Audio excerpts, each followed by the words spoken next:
Hello and welcome back to another episode of ATA's Econ Talk, or what I'm starting to informally call the Gene and John Show. This is ATA Econ Talk, brought to you by the Australian Taxpayers Alliance. That's the ATA part, and the Gene and John Show, so called because I am your co-host John Humphreys, and my partner in crime is Gene Tunny from Adept Economics. How you doing, Gene? Good, John. Good to be chatting with you once more. This is the final of our mini-series on federal and some selected state budgets in Australia. So it's good to have got to the end of it. Yes, another week, another budget, another state budget. So that's Yes. yeah. Although surprisingly similar commentary we've had to give on each of these. Well, we will wait to see if that's going to be the same for the next hour. Spoiler, it is. So, but please don't log off just yet. So this is, as usual, live, unscripted and interactive. Live, as in you're going to see all our mistakes live as they're happening. And I'm sure about now is when I normally make a mistake just to prove it. No, I made it so far. All right. Unscripted, as in I don't know what Gene's going to say. I don't know what any of the guests are going to say. Half the time, I'm not really sure what I'm going to say yet until we get into the conversation. So we'll just see it unfold live. We'll try to find a way to disagree, so that it can be a bit more interesting for you, and interactive, as in you're watching now on YouTube, Twitter, X. I can't get used to calling it X, Twitter, and Facebook. You can comment in there. If you comment in there, it's relevant or interesting, or put up a question, disagree with us, write it in. We'll try to interact with you at home so you can join in the conversation, and feel free to be brutal, agree, disagree, say whatever you need to say, and we can have a conversation. So that's the introductory stuff out of the way, except for the one thing that I forgot and just remembered. If you're watching this now, please give it a like. Please give it a share. The idea is live and interactive. We need it liked and shared to get it out into the world. And once you finish doing that, please also make sure you run around to the ATA, Australian Taxpayers Alliance, social media and give us a follow. And if you can, find Gene and I and give us a follow as well. So introductions out of the way. We're here to talk about the New South Wales budget that dropped yesterday. I had previously held out, don't want to say high hopes, I mean hopes, which is more than the others. I didn't really get hopes with the other one. I had hopes for this one, didn't quite live up to that one hope that I had. But to give us a rundown on what actually happened yesterday in the New South Wales budget, my more serious friend, Gene Tunny, please take it over. G'day, John. Well, I'll give some highlights. So I'm not as negative on this budget as you are. Look, to me, it's not as outrageous in terms of cost of living relief as the Queensland government budget was. In fact, it's been criticised for not providing much in the way of cost of living relief. The big spending measures seem to be around social housing, so concerns about the housing crisis, particularly in New South Wales and Sydney. So that's understandable. And look, I mean, it's not as, Daniel Mookie seems reasonably sensible. That's their New South Wales Treasurer. And he doesn't seem to have the same complete disregard for sensible public finance as they do in Victoria. So I'm going to give him some credit for that. There are some very large deficits, though. And I think, it's that consistent with that theme of debt and deficits. We've got an operating deficit in 24-25 of $3.6 billion, and then that declines to 1.5 billion so that's 1,500 million it declines to, so a billion's 1,000 million by 27-28. So they're not getting that operating budget back in a surplus, so perhaps that's a bit of a black mark, because at a minimum you should be running a balanced operating budget over the medium term, because you don't want to be borrowing to, fund. No, that's against the golden rule of fiscal policy, as they call it. And they're also running, there's some of these fiscal deficits. So that's your preferred measure, John, where you take into account the net capital spending. I was blown away by just how large some of those fiscal deficits were. For 23-24, you had $23 billion. And for the financial year coming up, $16.75 billion. Just extraordinary. Mookie blames the GST redistribution, the redistribution done by the Grants Commission. He's saying he's losing out on $11 or so billion from that. But there's a bit of a controversy about just, whether that's a legit figure or not. I mean, they're saying, well, that was always to be expected. And there are claims that $11 billion is based on some dodgy counterfactual. So that might be a good thing to explore with some of our guests. That's a difficult one to untangle. And alongside there is that additional money for social housing. I guess they probably have tried to keep expenditures down in other areas, but to be able to try and get reduce those budget deficits over time, they're having to do some revenue measures that we'd probably be negative about. So what's been talked about a lot is this measure to do with land tax, if I remember correctly. So they're ending indexation there. If I've got that, I've got that right. Yeah, indexation of the threshold. So the threshold's going to be stuck at $1.075 million before the land tax kicks in for investors. Doesn't apply to the house you live in if you owner occupier, but yeah, they're free, which most other states already did, to put that into perspective. So I think indexing the land tax threshold is the right thing to do. Yes, I think other states should have been copying New South Wales, and instead we've got the retrograde step of New South Wales falling back to the lower standards of Queensland and Victoria. Look, I want to bring the guests in quickly, so I'll just flag that I think there's potential for us to have lots of disagreements on this one, which is good. We agree on a lot, so it's nice to find things where we can have a friendly spar. Firstly, I find it, the headline for me is, I find it remarkable how the Labor Party has got away with convincing everyone, the opposition, the media, that this is somehow an austere, responsible budget where they've tightened their belts. They have increased discretionary spending by $3.1 billion just over the last 6 months. This is just new decisions in this year. That's not things outside of their control. They've got a $3.6 billion operating deficit. 3.1 can immediately be explained by just saying, oh, this new project. And because they didn't give a big shiny bauble like Queensland did. Yeah. By the way, some of those Queensland measures that got a lot of coverage cost a rounding error. They weren't really a big impact on the budget, but they made it to the news cycle. Now, New South Wales doesn't have those big shiny baubles, but they've spent billions of new money, and they've managed to sell that to the media as austere and responsible. So I find that one, that if nothing else, there's an interesting political lesson on how you do that. Like, how do you sell the exact opposite of what you're doing and have everyone believe it? The GST one, we should definitely get to that. The irony is their own budget says it's a $6 million write down, and they tell everyone it's billion, and they tell everyone it's 11 billion. So that's fun. Yeah. But it's only a $1 billion write down in this budget year. And by the way, total revenue is up 0.7 in this budget year. So obviously that can't explain the deficit. So the deficit's explained by, profligate spending, as is so often the case in nearly every budget we get to talk about. It's repetitive, but I don't want to be repetitive, but if it's what keeps happening, it's what I have to keep saying.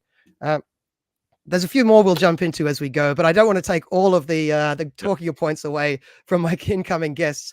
So I'm going to bring in now, we've got Tim James, who is a New South Wales Liberal MP. So he's directly involved in this back and forth. He's been sitting in the chamber having to endure this. And we've also got our semi-regular guest, Barclay McGain from the ATA, the Australian Taxpayers Alliance, another economic researcher. So, gentlemen, hey guys, good to have you here. G'day. Tim, what did you think? Was it as exciting as you expected? Look, this is a big government, big taxing, big classic New South Wales Labor budget. There's nothing austere about it. There's nothing prudent about it. There's nothing responsible about it. In every measure, you see bigger government, more spending, higher taxes, deficits as far as the eye can see, growth in net state debt. This budget confirms this government will in fact collect more revenue than any government in the history of our state.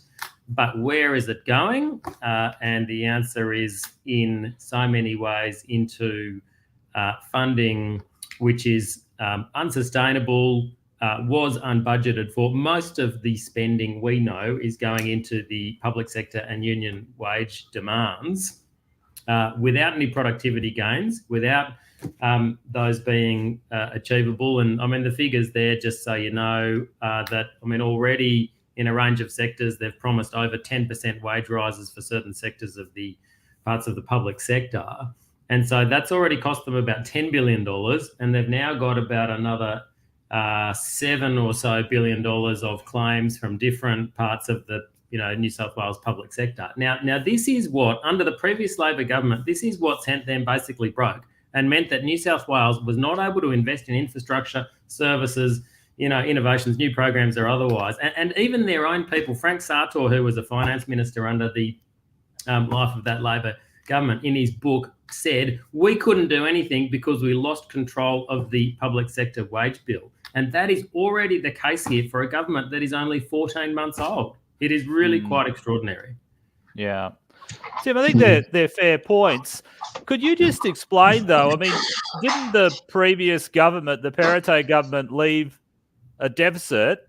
To what extent are the problems, did the current government inherit the problems from the previous government? I mean, are there things that the previous government did that you wouldn't do, that you disown now? Can you talk about that, please? Look, you're right. When we left office, the budget was in deficit, and I think that's true for every state and territory around the country, and largely on the back of COVID. There was a plan that we had in place under our then Treasurer Matt Keane to make sure we got back into surplus within 3 years. There is no such forecast in this budget. They're just projecting deficits as far as the eye can see. Yes, I mean, we all know spending was absolutely out of control in response to COVID, and there are real lessons and reflections, and we can talk about those today or some other time. So certainly, I mean, in the best of times in the life of the previous coalition government, we got budgets into surplus and there was no state debt whatsoever. And that was in 16, 17, 18, 19. And then you can see the figures, they go pear-shaped in 2020, largely on the back of COVID and the spending programs on the back of that. But that was, I mean, the COVID levels of spending and deficit and debt should never have become the norm. And in so many ways, I guess that is the headline of this government, certainly the last Labor government budget here in New South Wales, and now this one today, is that those big figures, the big deficits, big debts, big spending that COVID sort of seemed to say was okay, even though it was, a 1 in 100 year exceptional set of circumstances, they just proceed as though it is normal. And that seems to be just now built into the budget here in New South Wales. And we say that is not right, it is not responsible, it is not sustainable. New South Wales cannot afford this budget or this government.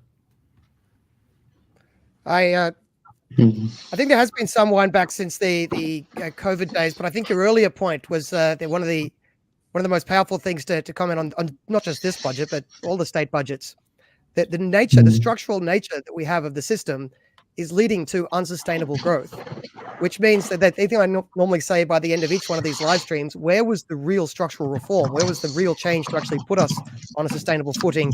And of course, it's missing yet again. I've got to say that's a bipartisan criticism across all states and federal government for quite a while now, the one exception being stage 3 tax cuts. But they are falling back into the old habits of just trying to fund an unsustainable system.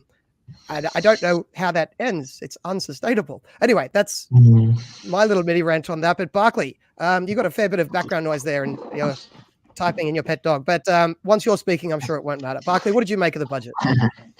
Thanks for having me on. And it's great to see Tim on as well. I think I definitely agree with a lot of what Tim said. It's amazing how, when you read the commentary about this budget, it seems to be that all of the focus is about housing, land tax reforms, things like that, even a change on foreign land tax or foreign ownership land tax. So I think that'd be interesting to hear what other people have to think about that. But I think it's very interesting that it seems to be all about focusing, and they definitely want to posture that they're all about housing, but the way in which they're looking at doing it isn't necessarily making all that much sense. The idea that we have to have intense investment in social housing, when in essence all we need is the private sector to, I guess, lead that transition into creating more of a housing supply is perhaps the better way out. I suppose, Tim, I had a question for you. I know last year in the New South Wales state budget, we had the appointment of the rental commissioner. At the time, the ATA were pretty vocal in calling that out as an act of political posturing, same as how last year they looked to ban rent bidding, which it essentially just meant that it took the idea of rentals off the buy and sell, or off the, you can't really advertise the price, you just had to do it behind closed doors. But in your opinion, how has the rental commissioner gone 1 year into the job? Not well. It's not a true commissioner role. I mean, the title commissioner is meant to be afforded to people who have real authority, autonomy, responsibility, budgets, and the capacity to really sort of deliver big things. The rental commissioner is just one of hundreds of staff in the Department of Customer Service and Fair Trading that sits within that. And likewise, the Property and Services Commissioner. I'm not saying they're bad people or anything like that, but and in fact, both of them for a long time have been asking for more in the way of resource and capacity and opportunity, and they actually did in this budget get some funding, so it's long overdue. But the roles still remain commissioner roles that are really only commissioner in title, and they're not likely to deliver real reform because those commissioners are in fact accountable to senior public servants. So it makes a bit of a mockery of the title and the role, to be honest with you. Springboarding off what Barclay said there on housing. Look, the government building houses for social housing, like it's not my preferred way. You can imagine, we wouldn't be surprised they're doing it, but that is only half of what they're doing. The other half I find is, again, a remarkable contrast between the reality and the rhetoric. But I think they deserve a pat on the back, but if they got it, they wouldn't like it. I think we should congratulate them for privatizing this much land and getting away with it and pretending they're not doing it. So they're half of their land policy. Tim, I think this would be a cheekily, Machiavellianly generous of you if the Liberal Party came out and congratulated Labor on their vast privatization plans for privatizing public land, which they should do, to give it to private developers, which they should do. So I'm not being facetious when I'm congratulating them. But that's an interesting part of this budget that if the Liberals had done it, they'd be screaming bloody murder, I imagine. Well, look, I mean, obviously, public land, unless it is there and meeting and serving a designated public purpose, we'll let it be put to good use. You won't hear me congratulating this government on its decisions. And by the way, we're waiting to see the particulars of, what are the parcels of land, what are they, promising, how many homes, infrastructure, facilities, etc. So it's all a bit sort of vague and pie in the sky at this point in time. I'm conscious of time, and so I'm so sorry, guys, I've got to jump off soon, but I do just want to hit the nail on the head in relation to this cry, this blame laying that we hear and have heard so much in the lead up to this budget from Daniel Murky in relation to New South Wales' share of GST distribution.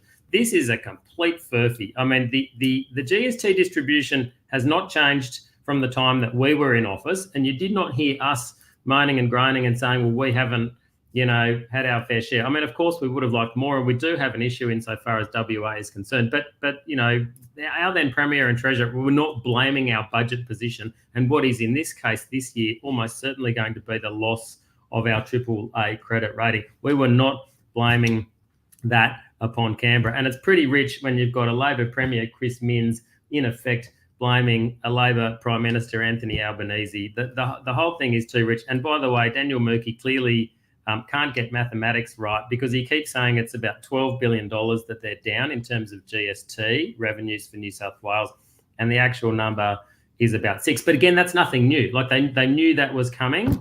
And I mean, even commentators, I saw this great tweet.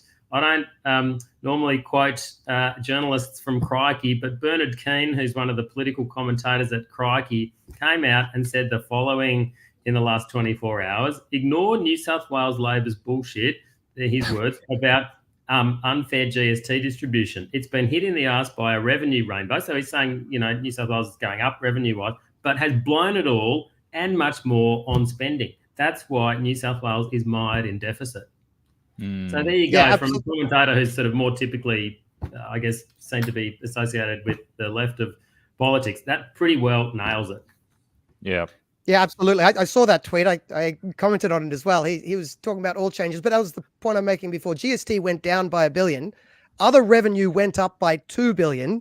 So total revenue went up by $1 billion still, and they said, "Oh no, revenue's being cut so much, we have to have a deficit." Wait a second, you also just spent an extra discretionary $3.1 billion. Isn't that more likely to cause the deficit than revenue not even going down? So it is quite remarkable the degree to which they're able to get away with it. I think to some degree, I look at this budget, and to me, it's not a story in economics. It's a story in like a political class on how you can say one thing and do another, and potentially get away with it if you tap dance enough. We won't let them get away with it. We are calling it out for what it is. I mean, they are spending money that we do not have. They're ratcheting up deficits and debt. I mean, they're making all sorts of promises that cannot and will not be kept. And ultimately, I mean, if allowed to continue, this will drive our state into the ground in financial terms. Well, Tim, I know you're busy. Thank you very much for making some time for us today. Thanks for having me on. We'll drag you back onto another one of these sometime in the future. Please do. Please do. Good luck. Thanks a lot. Thanks, Tim. Bye-bye. Very good. Now, I believe we have in the background, actually, I don't know if we have in the background, Mr. John Ruddick. He's sitting there in the background just with his screen off, so I don't know if he's actually there. Maybe this is his way of mysteriously telling me not to put him on stage yet. That's okay. We have a wise... I hesitate to say, and then I'm going to say it anyway. Apologies, Robert. A wise old man of the CIS. Not that old. Well, I don't know. I don't know how old you are, Robert, but I'm just trying to get out of trouble now because this is what I meant before when I said this is live. You see our mistakes live as we do them. But Robert, one of the wise old men of the Centre for Independent Studies that's been around there holding the government to account for a long time on all of their sort of tax and budgetary shenanigans. Rob, you've heard the chat so far. What have we got wrong or what have we missed? Well, I think, John, that one of the amazing things about this budget is the fact that they have not been able to conjure up a net operating surplus in the fourth year. Now, this is an absolute minimum that every state has to show, a surplus in the fourth year of the forward estimates, and they couldn't even manage that. Even Victoria has that, and Queensland has it, but New South Wales could not produce that. Now, I don't think it's a very meaningful thing, and because it should be so easy to achieve, but they couldn't even achieve that. Now, that really tells you something. And now they say, well, okay, it's because we've been building so many new assets that we have so much depreciation expense coming out of the operating result now. So let's look at the cash operating result. Aha, we have a cash operating surplus. Okay, if you look at the cash operating surplus, then capital expenditure doesn't get a look in anywhere, not as the expenditure and not as the depreciation. So it has to get in there somewhere. And the way it's done through accrual accounting is through depreciation expense in the operating statement. Alternatively, you can look at the fiscal balance, which actually takes account of the capital expenditure rather than the depreciation. And as I think Gene mentioned earlier, if you look at the fiscal balance, the net lending, the deficit is even much larger. I think. Yeah, Robert, if you check the ticker on the bottom of the screen, we've got that floating through there, 16.8 billion, nearly 2% of GSP. Right, that's right. And it gets bigger. Well, it has been bigger in recent years. But anyway, it continues to be very large. Now, it's true that the government was dealt a bad hand by the Grants Commission. That's true. I think it's true anyway. But they are greatly exaggerating the significance of that and the extent to which that's an excuse for this bad set of numbers. Because if you look at total revenue, it's actually been revised up every year, especially through tax revenue because of the buoyant real estate market here. So total revenue is revised up, and you mentioned, John, the $12 billion, or whether that's correct or not, and you could say it's not, because it's derived from an overly optimistic estimates that they had in place originally.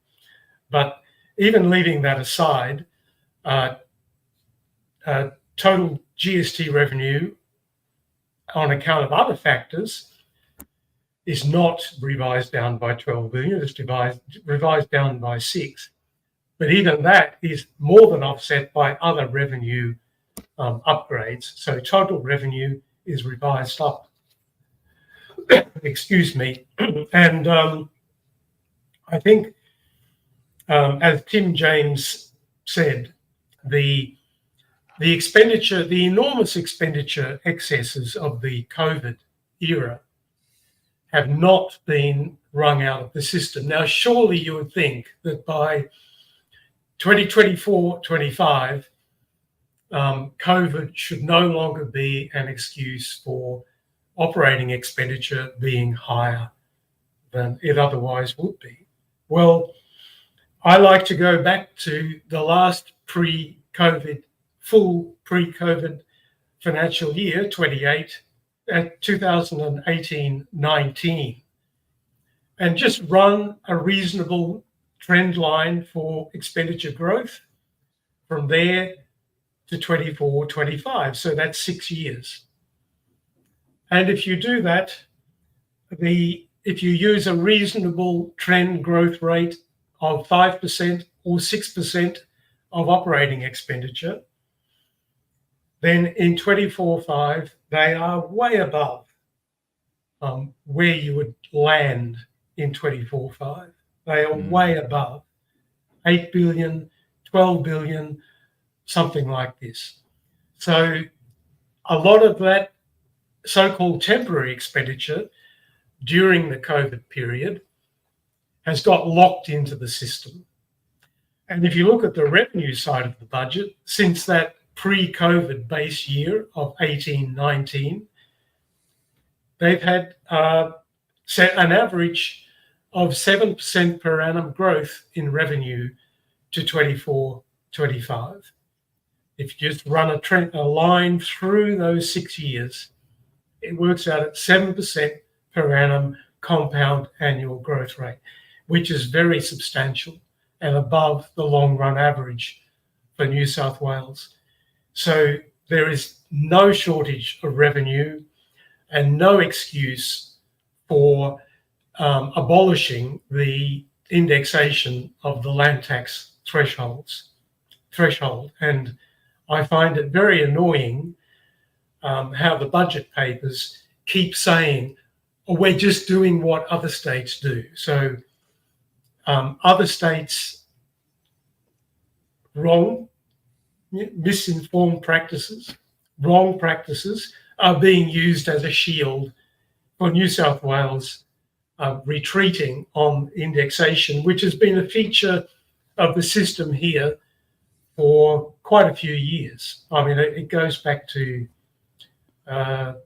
maybe 20 years or something like that.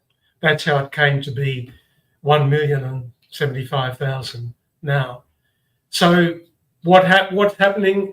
Another form of bracket creep is being inserted into the system. We have personal income tax bracket creep. We have $3 million superannuation balance bracket creep, a new one, and so on. This is a new form of bracket creep, which will really be quite potent in New South Wales over a period of years, and it will become a hot political issue. Yeah, well, especially since I think the threshold for the land tax is actually now set below the median house price in Sydney. So any investors, the average investor in Sydney is going to be stung. Gene, you look like you yes, I mean, there are with a question or comment there.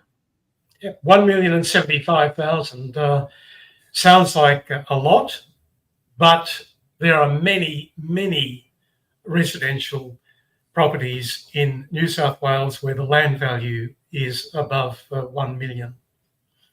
Yeah. I've got a comment and a question. Rob, I think that it was great you picked up the fact that New South Wales is the only, of the major states that we've been talking about in this series. You compared it to Victoria and Queensland. They at least had an operating surplus at the end of the forward estimates. Of course, I suspect that maybe they're imaginary.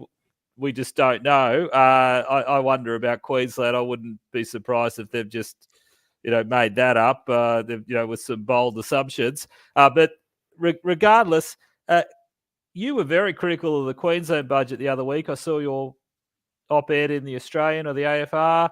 How would you rank this New South Wales budget compared with, say, New South Wales budget and Victoria budget? How do you see it in a ranking? Oh, I think Victoria's structural position is worse than either New South Wales or Queensland. I mean, their debt ratios are much worse. And as far as the comparison with Queensland is concerned, I would say that the Queensland budget featured, it was more blatant in its politicking, it's more blatant in its vote buying than this New South Wales budget. But the New South Wales budget numbers are probably worse than Queensland because, firstly, the starting point for Queensland was better, and secondly, most of these blatant vote buying measures in Queensland are temporary. Yep. They're just 1 year things, including, I predict, the trial 50-cent public transport fare of 6 months. It won't go past 6 months. I think I mentioned this, Gene, when we were talking at the end of last week. I suspect the purpose of that measure is simply so an incoming LNP government has to look bad by undoing it and therefore copping all the political heat for being responsible for high transport costs. So I think to some degrees that might be a smart Machiavellian political move. It's somewhat, policy-wise, it's a bit evil, but politically, anyway, that's political judgment is for someone else. It must also be said, though, John, on a federal level as well. I know it was the federal Liberal government who, on their way out, they halved the fuel excise tax. But that had a 6-month time limit on it as well. And then, sure enough, the moment Albanese got elected, there were complaints about, Labor have doubled your fuel costs. So it seems to be a common political tactic, sadly. But Robert, I also read your article in the Fin Review as well, and you weren't just scathing, I suppose, on the Labor government in Queensland, but you're also equally scathing on the opposition, calling it a small target strategy. And I think we all saw and were appalled at the fact that David Christophilou has said that he's going to commit to whatever's in the Queensland budget before he actually even sees it. What is your assessment? I mean, being from New South Wales yourself, what is your assessment on the New South Wales opposition leader, Mark Speakman, and whether he's the type of guy to lead a mantle of reform, or is he just going to use the same kind of talking points and just go along with whatever the incumbents are saying? Well, it's hard to tell yet, and I honestly have not seen much opposition reaction to this budget yet in New South Wales. But I think that the Perrottet government has a lot to answer for also. A lot of this is left over from them. And let's face it, the capital expenditure program put in place by that government and even Berejiklian before Perrottet is enormous. And you can say that New South Wales needed better infrastructure and so on and so forth. But the cost overruns have been enormous. So it's not just the programs themselves, but the enormous cost overruns. And a lot of that happened on the watch of the coalition government. All of the excess, enormous COVID-related expenditure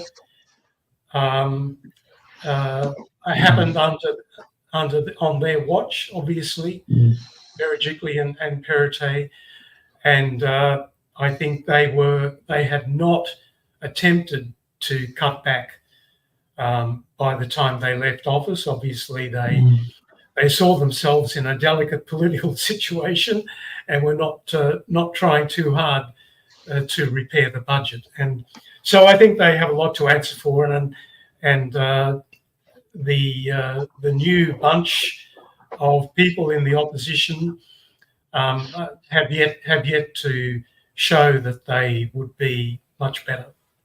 Well, the one response that they have given so far is to say that this budget lacked the sort of cost of living pressure relief that Queensland had. So I thought that was a rather depressing first bite of the apple, but hopefully they come back with something a bit better. Look, can I comment on one other thing? Having said that, I thought Tim James sounded like he was very muscular, so I liked where he was coming from. Yes, but but he's not the shadow treasurer, is he? He's in another portfolio. That's right. No, he was making the right noises. So we'll leave the intrigues of what happens inside the Liberal Party to other people to comment on. But strength to his arm for those sort of comments. Can I just building on Rob what you were talking about before? They didn't even bother to pretend there was going to be an out year surplus, an operating surplus, which is like I agree with you, Gene. If I ever see a small operating or small any surplus in the out years, I kind of just laugh. I know it's not going to show up. They never show up. Right. So that's normally a comment. I just laugh at the out year surplus. But here they didn't even pretend to have an out year surplus. Now, Robert, you were commenting on this before. Gene, you'd have heard me say this every time we do a live stream. I find it irresponsible that the media allows state governments to get away with reporting the operating balance instead of the fiscal balance. The fiscal balance is the call of the government on the financial markets. We need to know that. And then they say, oh, but it's capital spending. That could be useful. Well, firstly, the federal government does capital spending. They put it on budget. They include it in their fiscal balance. Secondly, we all know that capital spending isn't going to get a good financial return most of the time. So the underlying argument there is bullshit. Excuse my French. They should report the fiscal balance. A 2% deficit, 2% of GSP, gross state product. It's 1.9, but close enough to 2%, is a ridiculously large deficit to have at this point in the cycle. Now, I'm not a hardliner that says you must always have a surplus or the budget balance must always be 0.0. I understand it could go up and down a little bit. You can have a small deficit and get away with that for a long time, and I won't shed too many tears. But 2% of GSP is not a small deficit. I mean, that's an outrageously large one, and they're getting away with it. The media just lets them because they report the wrong balance. But there seems to be no real political consequence. And I wonder, are we drifting into kind of USA territory where the debt and deficit is no longer a politically biting issue? Because they could have made some decisions in this budget to simply not increase spending by as much as they did. I think I've got in the ticker here, 3.1 billion of new general spending, 2.6 billion in new capital spending. If they just done nothing, then what is that? That's 5.7 less. They would have brought their deficit down to, was it in the low 1% of GSP, which would have been a good first start towards being, pretending to be responsible. But they didn't even bother doing that, presumably because they've made the judgment that no one cares about debt and deficit anymore. And that's a little bit worrying. None of the states. I mean, Queensland made a big show of saying, we will go into deficit, so you don't have to. I mean, a tacky line, but I guess it's polled well with the focus groups or something because New South Wales is now copying it. Well, it's modern monetary theory. That's where he copied that from. That's the whole modern monetary theory line of Stephanie Kelton. A public sector. 20 years ago, both sides of politics in America came to the conclusion that debt and deficit wasn't a winning issue to go to the polls on, so you may as well just blow your budget. Now, Australia hadn't done that so much. We still, even though we were running deficits in recent history, we still had this political debate and pretense, and people pretended they cared about balancing the budget. But this deficit, what is it? $17 billion deficit from a state government. Gene, before we went on air, you said the numbers we're talking about here, they look like federal numbers. A $17 billion federal deficit would have been like what we'd expect to say. This is just for New South Wales. And no one's really blinking. It's kind of going through to the keeper. We talk in this room, and hopefully we all nod on this issue. But is it getting through to anyone, or is this just a dead issue now, and both sides of politics are just going to be spending it up from here on through? Yeah. Well, John, I think you're right. It has lost its bite as a political issue, definitely. And the fiscal balance in New South Wales, if you look at going back 22 out of 24 years have been deficits. There were 2 years of fiscal balance surpluses, one of them insignificant in size. So 22 out of 24 years going back to 2004-5. So that is really something. And I totally endorse what you say about the forward estimates. They are laughable, and we have to get across the idea that this is a budget for 2024-25. It is not a budget for 2027-28. But the politicians in all the states and the Commonwealth speak as if it is a budget for 2027-28. And people need to understand that these forward estimates are based on the assumption that everything is frozen. All the policy settings are frozen at where they are now. So even if they are correct in their estimates of how much existing policies will cost over 4 years, and that's a big question mark about that.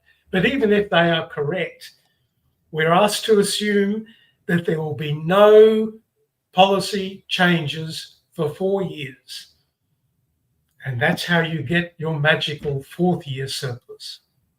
Yeah, so I have a constant frustration. It's inside baseball. I imagine not too many people care, but I'm constantly frustrated with the government, and the media just follow them in doing this, reporting the numbers over 4 years, like over the forwards. So they add up the 4 years. I mean, I try to, wherever possible, just use the number for the budget year and then explain if that's going to go up or down in the out years. I can just put that in brackets afterwards to give people a hint. This is why when they talk about GST has gone up or down, I'll say, yeah, GST was written down by 1 billion in the budget year, 1 billion. Right, and other revenue went up 2 billion.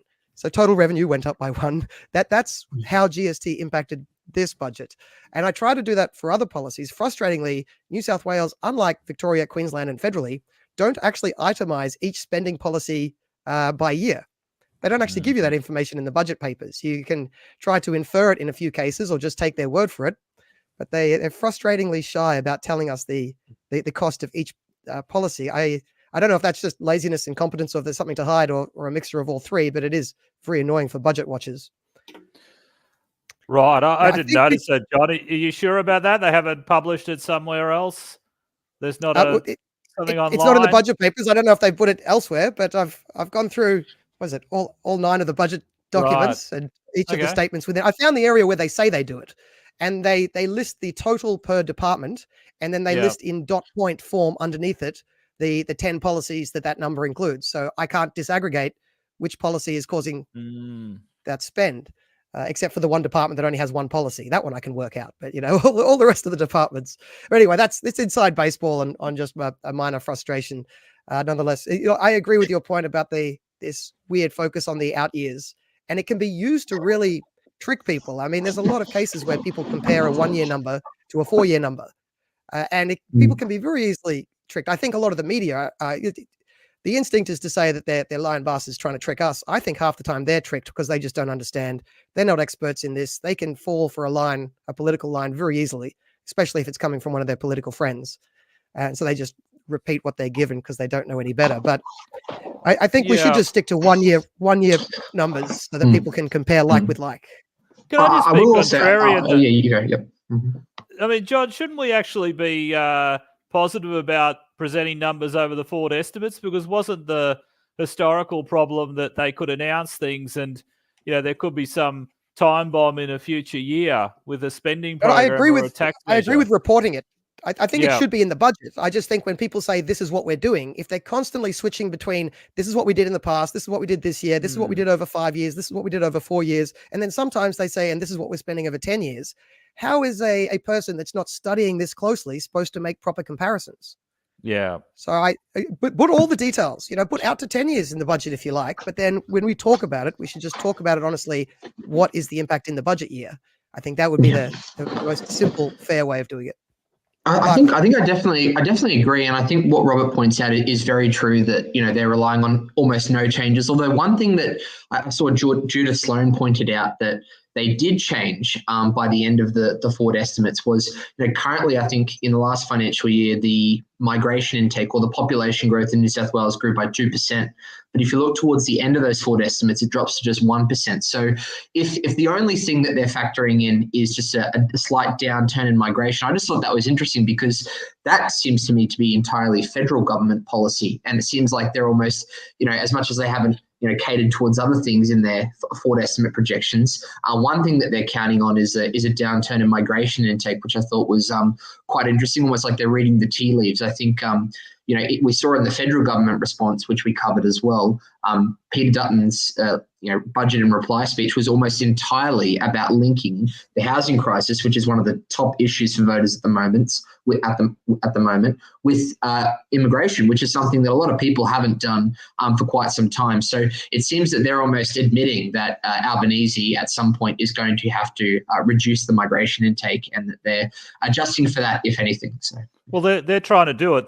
They've actually announced that they are trying to cut net overseas migration, and the debate is around just what level you try and get to. But yeah, they are doing that.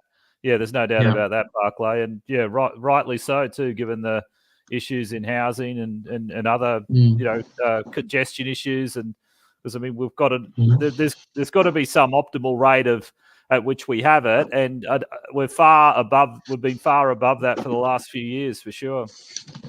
So, gents, on housing, I'd be keen to know what your take is about this policy. Now, the big announcement, of course, is they're spending $5 billion. But that's all in capital spending, so it doesn't even show up on their operating balance in their budget, right? So it's all off budget the way they report it.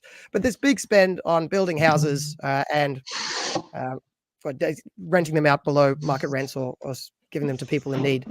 Now, the second part of that, which they've emphasized much less, but has a much bigger number of houses attached, is 21,000 houses worth of land being sold off, government land, to private developers. I mentioned that before, that I think it gets a tick from my perspective. I mean, I'd like to see them just fundamentally overhaul the planning rules, but putting that aside, I think privatizing land for private development is a step in the right direction. I just think well, firstly, do you agree with me? Have I missed something there? And secondly, it's somewhat remarkable that they sort of do this big announcement, then kind of hide what it is. And it's good because it's privatization, but I imagine they will deny that to the hilt. I mean, I'm tempted to put out a congratulatory press release saying, well done on privatization, because I know that'll make them cry.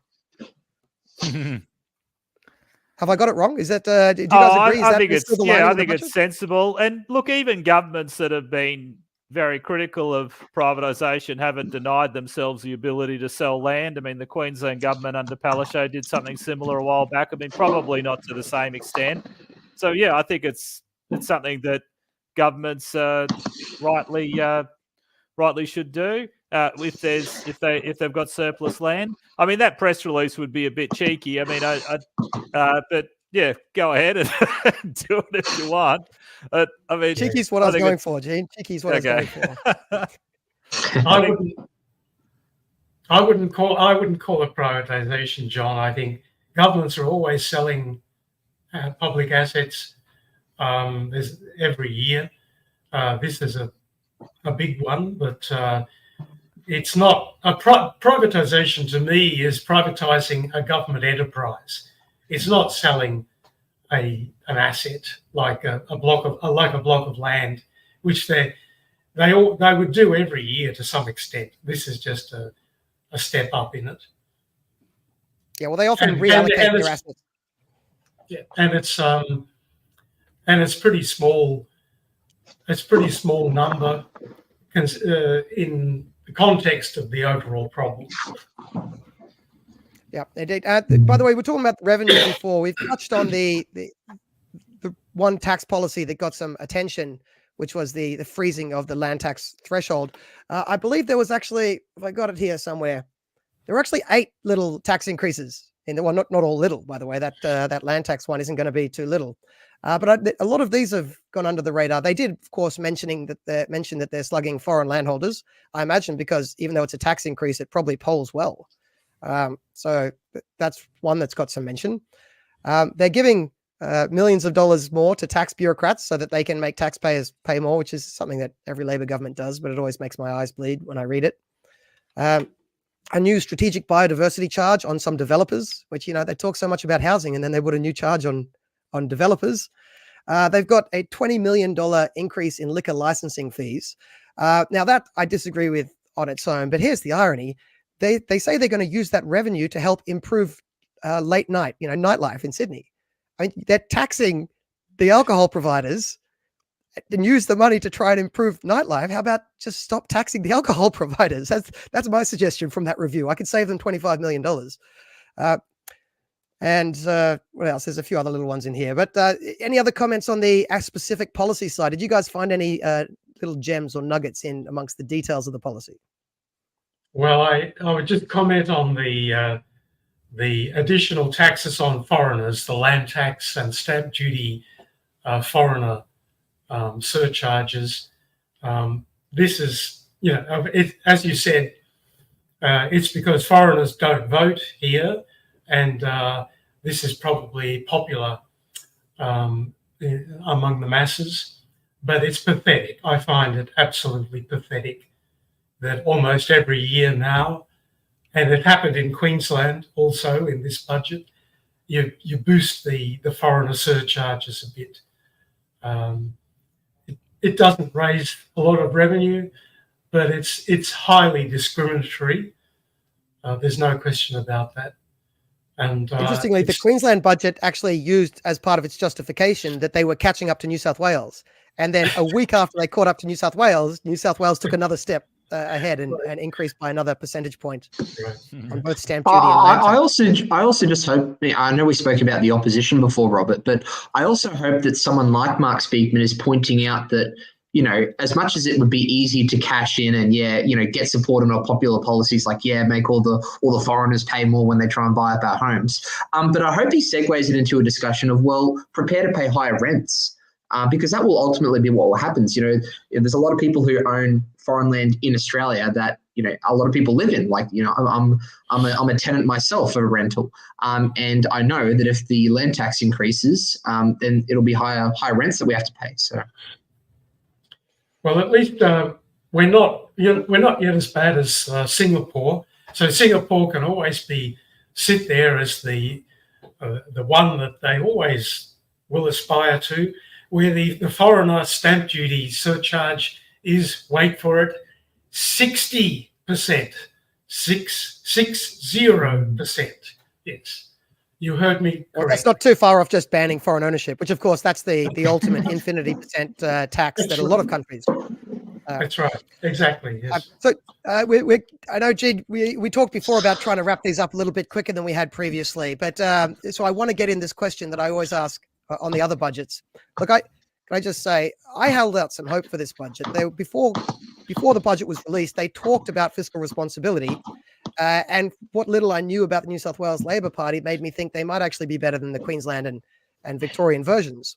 So I held out some hope. The amount of new spending here, I've got down the bottom, 3 billion new normal spending, 2.6 capital spending, taxes going up, and then hiding behind a fake GST story. I got to say, I'm just as disappointed with this as I am with the others. Another disappointing budget for me. But normally we're disappointed by budgets. And normally I ask the people who are in the room with me, can you find something nice to say? Now, I already stole one nice thing. That's that land, whether you want to call it privatization, anti-nationalization. So I've already taken that. You got to find something else. Can you find anything else in this budget nice to say? Going round the circle, starting with Gene. Okay, well, I mean, there are some useful activities that New South Wales government undertakes and that they are contributing to. So I see that there is some help to communities that have been affected by floods. So government spending $3.3 billion to help communities affected by floods to recover, repair state and local roads. So I suppose that's a positive thing. So some support for regional New South Wales. So look, I guess they're doing some positive things. I think Barclays, is there some noise coming from you? It's just a bit noisy somewhere. Yeah, I've muted him. Okay, you're good. Very good. Okay. Yeah, so that's basically all I'd say. I mean, there is some positive news for regional communities in particular. So that's tick for that. All right, Rob, you got anything nice to say about this budget? Probably only about what they didn't do, and they could have done something like a payroll tax surcharge, like Victoria. I think Victoria now has two of them. One is the mental health levy. What that's got to do with payroll tax, I don't know. And they also have the debt reduction levy, which is a bit of a joke in Victoria, but they have those two levies on payroll tax, and we didn't get any of that in New South Wales. In fact, the only significant revenue measure was that freezing of the land tax threshold. All right, and Barclay, you're on mute at the moment, but all right, you've got something nice to say about the New South Wales Labor Party, which I know is one of your favourite things to compliment. Well, look, I do think, I mean, it's hardly a compliment, but I think Robert pointed it out in his article in the Fin Review, which was spoken about, that there was certainly not as many, handouts as there was that we saw in the Queensland budget.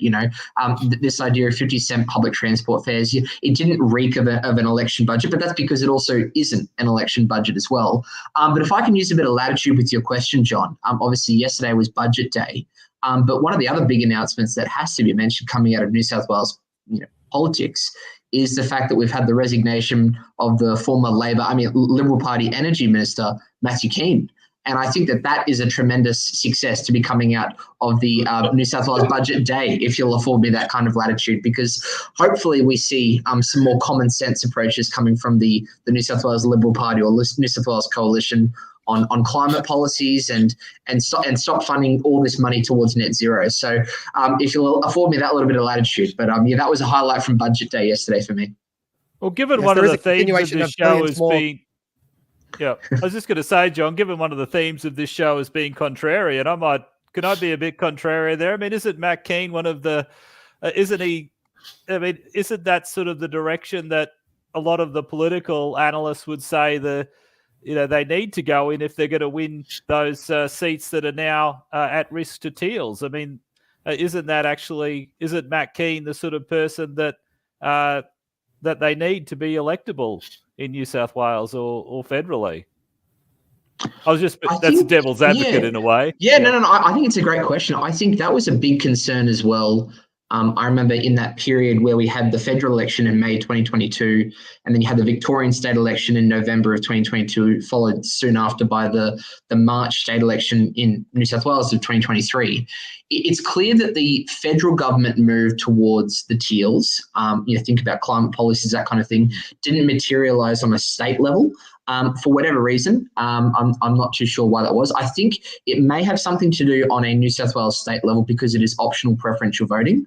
I think the Teals tend to do better where there is compulsory preferential voting, but it certainly didn't materialise. I know, for instance, having campaigned in Victoria, that there was a lot of concern about some of the seats, the blue ribbon seats around, Brighton, Toorak and Kew, those kind of areas, that they would fall to the Teals and indeed on a state level in New South Wales. But in fact, I only think there are four parties in the New South Wales lower house, which is the Liberal Party, the National Party, Labor and the Greens. I don't actually believe there's any independents in the lower house in the New South Wales Parliament. So it didn't materialise in the 2023 election. It could definitely materialise with the absence of Matt Keane in 2027. But I don't know. I'm kind of holding my breath that I don't think that there'll be much of a move towards the Teals on a state level. And by the way, there are a couple of independents in New South Wales. By the way, there is I don't think they ran as Teals. There's a Tealish kind of chap in the middle of the city, but that's what you get in the middle of the city. And then there's rural independents who. By the way, he might only be resigning from the state parliament so that he can run for a federal seat. So just be careful what you celebrate. Now, gents, we have just ticked over to 1 hour, and Gene told me that today he can't stick around too long after that. However, I believe John Ruddick in the back room has managed to wrestle his technology into submission. So what I might do at this point is do a big mix-up and bring JR on for some rapid-fire, hit or pass in terms of his response to some of the juicy budget details. So, Gene, do you, because you're always welcome to stick around as a co-host, I'm not going to kick you out, but Gene, am I right in thinking you have limited time? Yeah, I've got to get going. Sorry, John. So yeah, good to chat, but I'll have to leave, unfortunately. Good to see you back. All good. And Robert. Rob, thank you very much. Any final comments on the budget, Robert, or is that is this all been depressing enough? I'm done and dusted. All right. Thank you. All right. So thank you very much for showing up, and we'll have to drag you back here another time. I look forward. And sorry, I cut him off halfway through a sentence. And now we will try to bring on, see if we've got JR's. Okay. John I'm going to Ruddick's get going, technology. but I'll catch you later. Gene? See you, John. Hi, John. Thank you as always. I'll see you next time. And Buckley, I don't know if you want to stick around for some of this rapid fire. You can help me interrogate the Definitely. New South Wales MP. John Ruddick, the MP for the Libertarian Party in New South Wales and all-round scoundrel. I mean, good guy. Joe, have you got any hot takes on this budget or anything that we've missed? Well, look, thanks for having me, Dr. John, and nice to see you, Barclay. Now, the Sydney Morning Herald has called this a very Labor budget. Okay, now, I'll just give the Labor Party all around the country and in New South Wales some free advice. If you want to be a successful long-term Labor government, and there's been very few of them, but when there have been a few successful ones, the Labor Party hasn't brought down Labor budgets. They've brought down Liberal Party budgets, like Paul Keating did in the 1980s, like Michael Costas did here in New South Wales. And these governments live on. So that's off to a bad start. Now, there is, in my view, there is only one reliable indicator to measure a budget, and that is not a bottom line figure. It is how many protesters are there out on the street because they hate your budget, and the protesters are the leeches who have been getting money from the government and who should from the taxpayer, and reducing our keeping the people down with too much taxation, and they get the money. Now, unless you've got people out on the streets, you're a little pussycat. You're doing nothing. Now, look in Argentina. What have we got now? Massive street protests. Fantastic. What did we have during the Thatcher years? Massive street protests. Fantastic. When Nick Greiner got elected here in New South Wales in 1988, went on for a couple of years. All the teachers are getting upset. Everyone's getting upset. Well, that's good. That is true. And John Howard had 4 terms.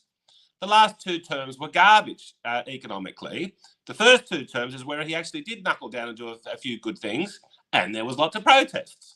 So that's and how many protests are we going to have for Daniel Mookie's budget? Not one, because all the swamp creatures are still getting paid. Now, Paul Keating, 3 weeks after the Hawke government won in 1983, Paul Keating wrote a submission to his cabinet colleagues, and I'd like to quote from it. He says, we need a substantial reduction in the government's spending.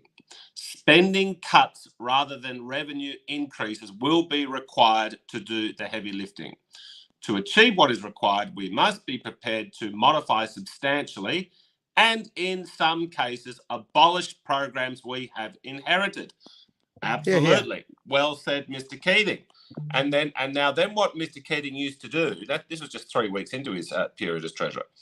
Now, after he was quite nervous for the first year or two, but then he found his feet. And then what he used to do was, and remember that the Keating-Hawke period coincided with the Thatcher-Reagan period. So Hawke and Keating get all this credit, but all they really did was copy Thatcher and Reagan. Okay, good.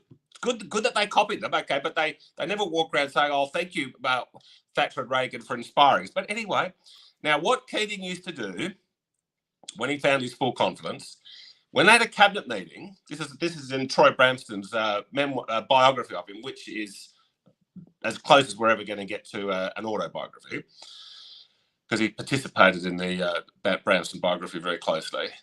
Keating used to start the cabinet meetings off, and he used to go around one by one to all of his senior ministers, and he used to say, how much have you cut spending in your department since we last met? And then if they'd cut spending, they'd get a pat on the head. And if they didn't, he'd tell them off. Then go one round after another. How have you cut spending? How have you cut spending? And that was great. And all those reforms basically laid the foundation up until the global financial crisis of Australia having, a good economic record. And in fact, the Hawke-Keating government is the only government since 1972 which actually reduced the tax to GDP ratio. It went up under Howard. It went up under everyone since Howard. It went down under the Hawke and Keating. And the IPA told me that a few years ago. And I thought, well, that's pretty interesting. Now, in terms of this budget, I think we can say Daniel Mookie is no Paul Keating. And he's never going to be. He's not even a Michael Costas. Because what we've got in this budget, we've got $73 million for multicultural New South Wales. Now, where the hell does that money end up? It ends up in the pockets of individuals. $73 million bucks. Look, possibly in the 1960s, 1970s, when ethnic communities were sort of rare in this state, maybe it was justifiable. You had to give them a few little government grants to help them get on their feet. John, but without that money, how do you expect them to buy back Dai Lee's seat at the next federal election? I mean, they've look at it. Yeah, well, you're at risk of potentially undercutting the little quick word game I wanted to do with you, where I read out some of the policies, and you let me know whether you'd want to keep the policy or afuera it. Well, I think I know the answer, but I could pick a good one.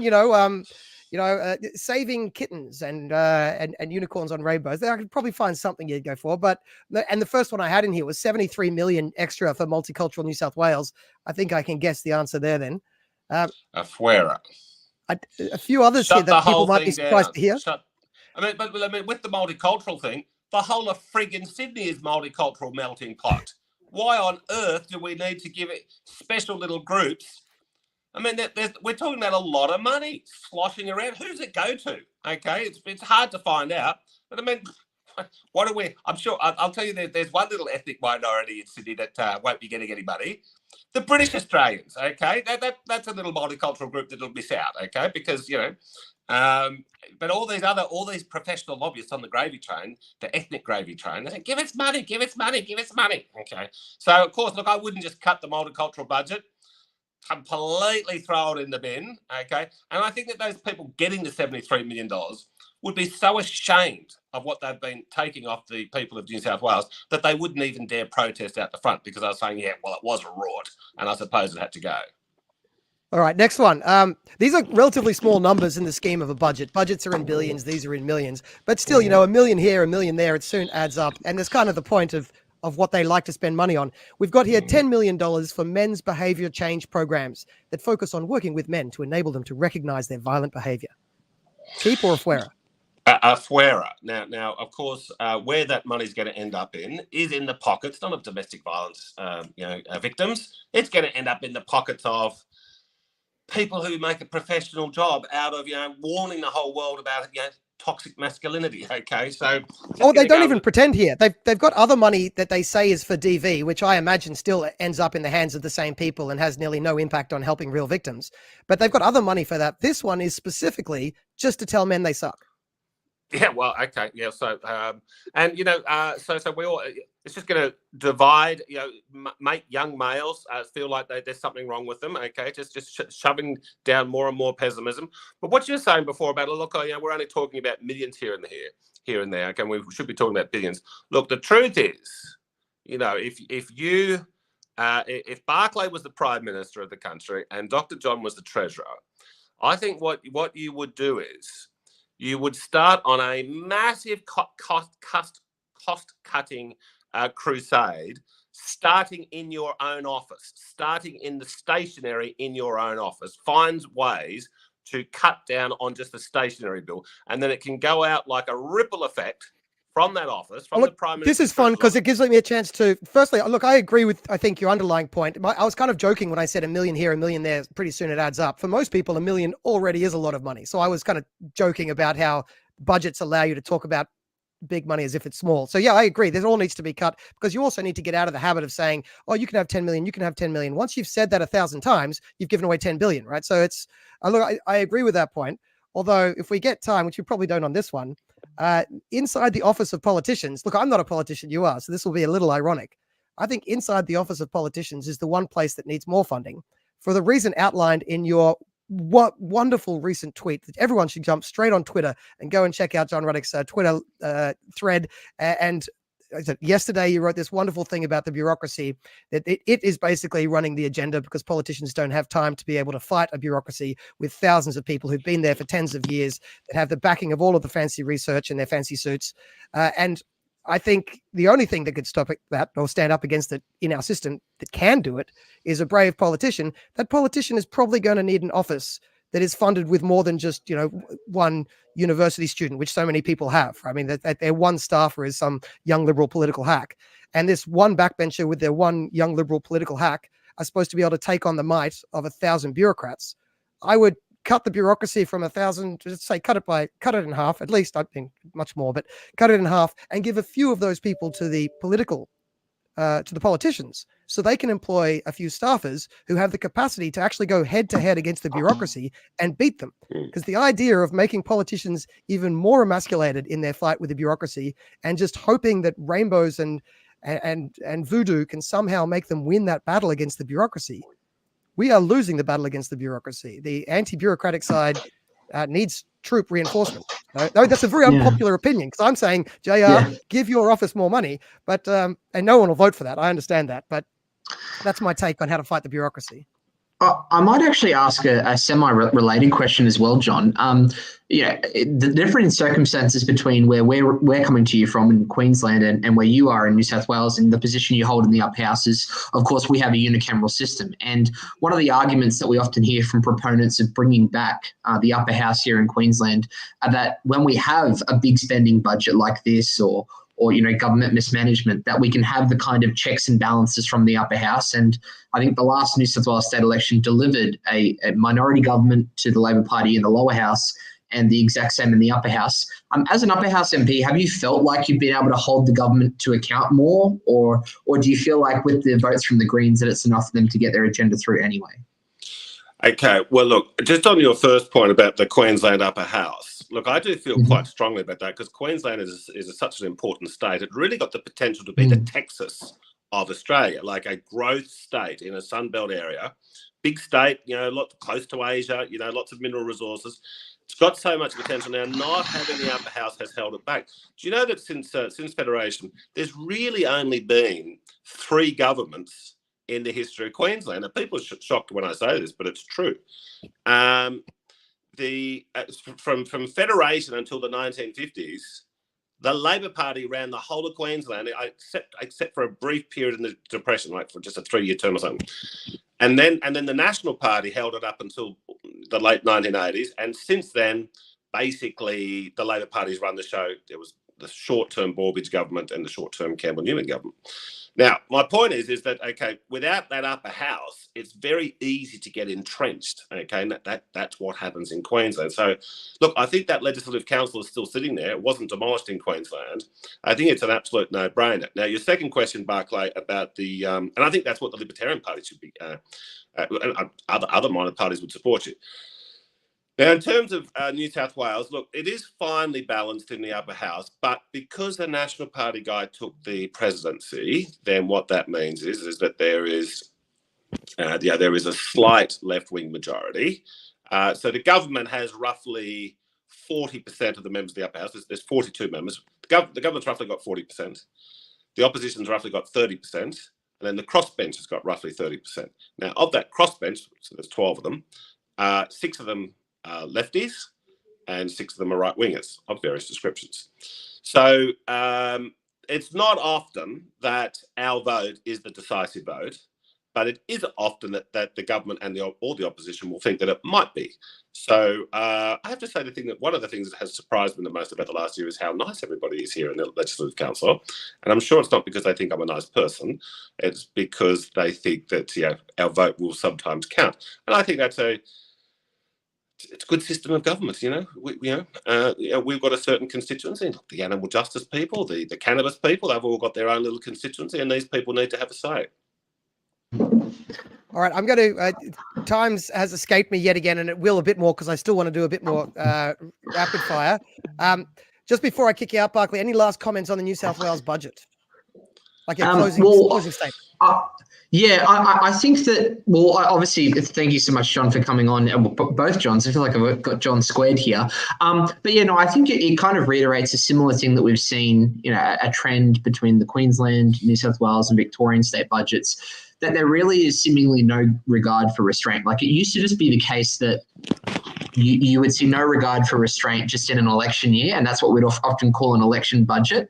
And in the years leading up to the election budget, you'd see some cost-cutting measures. But it's almost like now every government just wants the sugar rush every time the budget comes around, of just giving out handouts. And I think with the other guests we've had on, Tim has pointed that out pretty well. I think it's very great that we're having these discussions, because one thing that we fundamentally need to do, and I think John might agree with both of you might agree here, and we pointed this out on the Victorian budget live stream, is it's the opposition's role in their budget reply speech to resurrect that narrative of, a cut is not a cut, it's actually a saving. Because that's the rhetoric that we've allowed the left to prevail with. They're able to call everything cuts, and everyone gets scared because they have this. They envisage some scissors cutting through the tape of some small kid who was hoping to grab some money from the NDIS. We need to reform it as more of like a cost-cutting measure.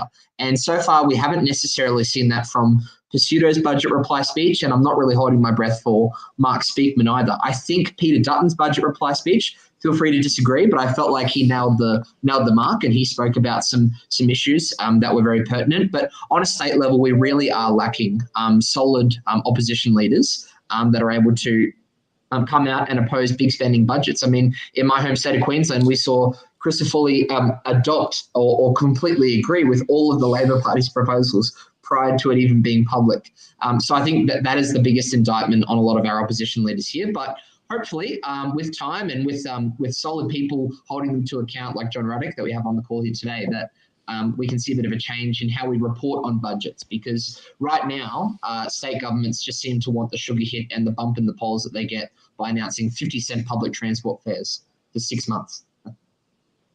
Yeah, so depressing state of affairs for everyone to be in. But after having depressed us so thoroughly, Barclay, you can run for the door, and we can just sit here to cry in your absence. But anyway, thank you for joining us again, Barks, and we'll see you back next time. See you, Barclay. All right, see ya. I want to do this quickly. So we've done a few already. I'm just going to redo it so that we can run through the tick. So I don't know what's Spanish for that you like a policy. Bueno or afuera. Let's see. I don't think we'll need the first one too often. But we had a few of them. I'll just start at the top, run through it. We'll just do these ones quickly, and then at the end you can comment on any of the ones that need comment. So the 73 million for multicultural New South Wales. Afuera. 9 million for men's behavioural change to show men that they are violent. Afuera. 6 million for swimming lessons for people who don't speak English. They can go and learn to swim before they come to Australia, or save money in Australia and learn to swim themselves, but we ain't paying it with the taxpayers. So afuera. All right. Afuera.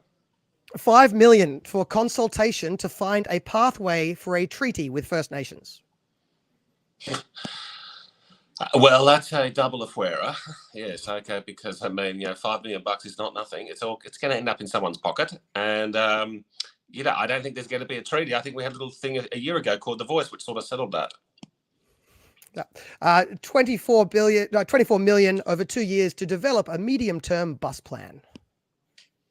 Afuera. I think we don't need to spend $24 million to work that out.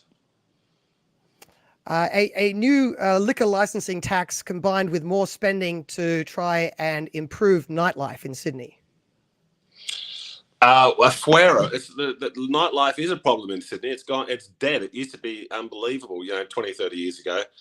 We can bring back the nightlife. We don't need government programs or funding or anything. We just need to remove restrictions on trading hours and reduce taxes on alcohol and make Sydney great again. It's very, very easy. We don't need a stupid government program to do it. Yeah, what I found particularly ironic there is they're increasing the taxes on the people who serve beers so that they can study what they could do to improve nightlife. So they're going to drive up the price of alcohol to study it. Yes. Anyway, I'll keep going here. Well, there's 263 million to underpin the rollout of EVs across New South Wales.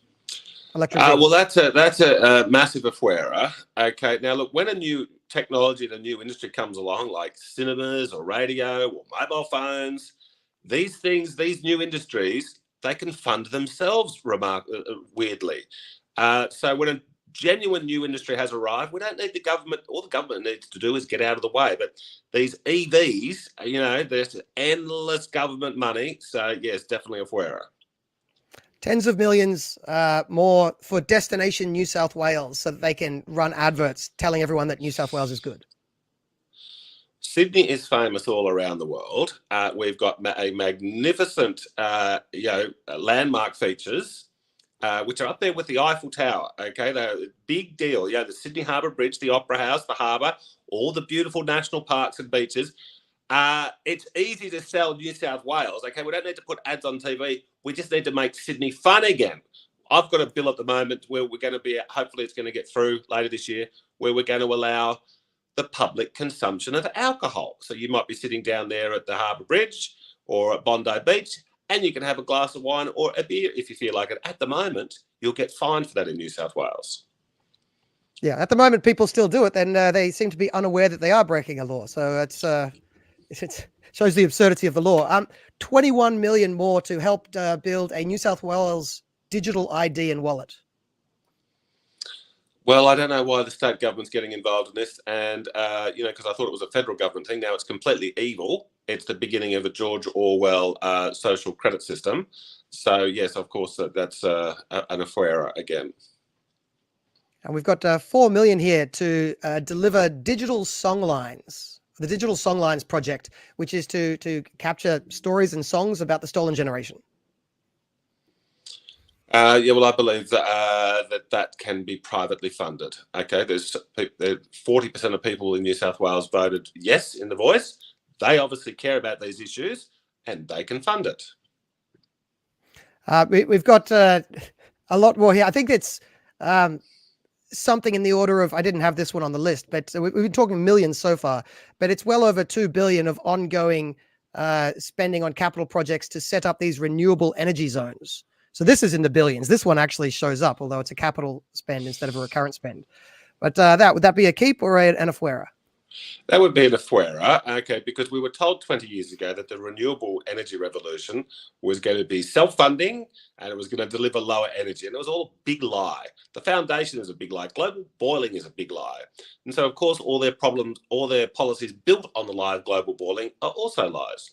So these renewable energy zones, these monstrosities in the middle of our prime agricultural farmland are causing an enormous amount of disquiet out there with the farmers who keep us all fed. But it's all garbage. We don't need it. So yes, look, that's as an afuera as you can get. Well, that's all I've got on my my quick hit list here at the moment. And what perfect timing, because you're being called away anyway. Do you want to have a final thought on this before we wrap it all up for the day? Look, the problem with, we all love democracy, right? But I'll tell you the problem with democracy. Politicians are not motivated, contrary to widespread opinion. They're not motivated by money and they're not motivated by power. Most of them are motivated by a need for adulation. So they love it when they go out and say, oh, here's $50 million for a new bridge, okay? But they hate raising taxes because people don't like that. So we're all, look, the biggest deficit in the world is the US deficit, 34 trillion. It's going to be 50 trillion in 10 years. Now, the whole democracy and the political class is killing us all through these bloody deficits. What's happening in New South Wales is just standard practice for around the world. So it's all terrible, and we're all going to keep fighting, but I do have to go. All right. Thanks a lot, JR. Thank you, okay, John. Mr. Ruddick, and good luck out there fighting against whichever bill you're fighting against now. Thanks very much. Okay, John. See you, mate. Yeah. And thank you, everyone, for sticking around this far. That is the end of this ATA Econ Chat. We will be back. I'm not sure when the budget season is over. So our little budget mini series of the Gene and John show is finished. But Gene and I will be back to do this semi-regularly and perhaps actually regularly as we go forward, especially in the lead up to the Queensland election as well. We're going to do a few policy-related discussions for an ATA EconChat, bringing on guests to talk about Queensland policy related and Queensland economic related topics. So thank you to the guests for coming in. Thank you for sticking around. Please like and share this video. Please follow ATA on the social medias where you can find us. And please join us again next time when we return. Thank you.